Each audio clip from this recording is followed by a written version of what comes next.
আসসালামু আলাইকুম শিক্ষার্থীবৃন্দ, আশা করি যে যেখানে আছেন ভালো আছেন, সুস্থ আছেন। আপনাদের বিগত পরীক্ষাগুলো আশা করি সবার ভালো হয়েছে। তো সামনে আমাদের যে পরীক্ষাটা সেটা হচ্ছে মার্কেটিং নীতি উপযোগ 2, যারা বিএমটি থেকে দ্বাদশ শ্রেণীতে পরীক্ষা দিবেন তাদের জন্য। তো আমরা কিছু বরাবরের মতো এবারও কিছু প্রশ্ন নিয়ে আসছি। সবাই মনোযোগ সহকারে আমার ভিডিওটা সম্পূর্ণ দেখবেন। ভিডিওটা সম্পূর্ণ না দেখলে আপনারা কিন্তু কিছু বুঝতে পারবেন না। আর কিছু বুঝতে না পারলে তখন আপনাদের দেখা যাবে যে প্রশ্ন কমন পড়লেও কিন্তু আপনারা উত্তর করতে পারতেছেন না। যার জন্য মোস্ট ইম্পর্টেন্ট হচ্ছে আমার ভিডিওটা সম্পূর্ণ দেখার জন্য, টেনে টেনে দেখবেন না। আচ্ছা, এটা হচ্ছে ক বিভাগে রচনামূলক প্রশ্ন থাকবে। এটা হচ্ছে আপনার ক বিভাগে প্রশ্ন থাকবে 10টি, দিতে হবে হচ্ছে 5টি। পূর্ণমান হচ্ছে 40, তার মানে একটা প্রশ্নের মান কিন্তু 8 করে। তো আমরা অধ্যায় ভিত্তিক প্রশ্নের উত্তর দিয়ে থাকি, আপনারা জানেন যে অধ্যায় ভিত্তিক প্রত্যেকটা প্রশ্নের উত্তর দিয়ে থাকি। এগুলো আপনারা দেখবেন এবং খুব সুন্দর করে সাজায় সাজায় দেওয়া হয়। যে পয়েন্টগুলো আপনারা লিখবেন সেই পয়েন্টগুলোও কিন্তু এখানে দেওয়া হয়। পয়েন্টগুলো কিভাবে লিখবেন, পয়েন্টগুলো কিভাবে মার্কিং করবেন সেগুলো কিন্তু এখানে সুন্দর করে দিয়ে দেওয়া হয়।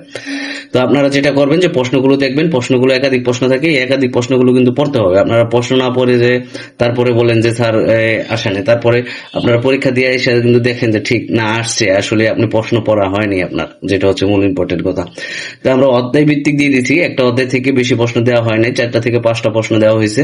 আশা করি এখান থেকে কমন পড়বে। তারপরেও যদি কারো সন্দেহ থাকে তাহলে অবশ্যই আপনারা নিজের দায়িত্বে বেশি পড়তে পারেন। তো যেটা করবেন সেটা হচ্ছে যে আগে এগুলো পড়বেন, যেগুলো আমরা দিয়েছি এগুলো আগে পড়বেন। এগুলো পড়ার পরে যদি আপনার মনে হয় যে আপনি বাড়তি পড়বেন তো আপনি পড়তে পারেন। সুপ্রিয় শিক্ষার্থীবৃন্দু, পুরো ভিডিওটা দেখার জন্য যে এটা হচ্ছে আপনারা যেটা করেন যে প্রশ্ন আসলে আমি এখানে যে উত্তরগুলো দিয়েছি এটা কিভাবে দিয়েছি, কোন ধাপগুলো আমি অবলম্বন করেছি, এই ধাপগুলো আপনারা পরীক্ষার হলে যদি আপনি কমপ্লিট করতে পারেন দেন আপনি ভালো কিছু করবেন। আর আপনারা পুরো ভিডিওটা যেহেতু আমি স্কুল করতে খুব দ্রুত করতে হয়, তার জন্য আপনাদের সুবিধার্থে আমরা পিডিএফ ফাইলটা দিয়ে দেব। পিডিএফ ফাইলটা আপনারা পেয়ে যাবেন, পিন কমেন্টও পেয়ে যাবেন, ডিসক্রিপশন বোর্ডেও পেয়ে যাবেন। আর সুপ্রিয় শিক্ষার্থীবৃন্দরা, এখনো যারা আমার চ্যানেলে নতুন আসছেন, এখন জয়েন করছেন, তারা অবশ্যই সাবস্ক্রাইব করে রাখবেন। পরবর্তী ভিডিওটি ছাড়ার সাথে সাথে যেন আপনার কাছে চলে যায়, এবং বেল আইকনটি করে রাখবেন, চেপে রাখবেন, যেন পরবর্তী ভিডিও ছাড়ার সাথে সাথে আপনার কাছে নোটিফিকেশন চলে যায়, আপনি যেন জানতে পারেন, আপনাকে যেন জানান দিয়ে দেয়। হ্যাঁ, অধ্যায় ভিত্তিক প্রশ্ন দেওয়া হয়েছে।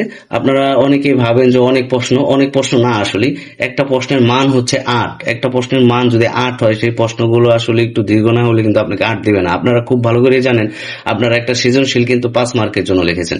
তো সেই ক্ষেত্রে একটা সৃজনশীল যদি আপনি 3 থেকে 4 পৃষ্ঠা লিখে থাকেন তাহলে একটা 8 মার্কের প্রশ্নের জন্য আপনাকে অবশ্যই আরো বেশি পড়তে হবে। তো সুপ্রিয় শিক্ষার্থীবৃন্দু, এইভাবেই আপনারা দেখবেন যে অবশ্যই সবগুলো আমরা উত্তর দিয়ে দেওয়ার চেষ্টা করেছি। সবগুলো উত্তর আমরা পেয়ে যাবেন পিডিএফ ফাইলে। সুপ্রিয় শিক্ষার্থীবৃন্দু, ভালো থাকবেন, সুস্থ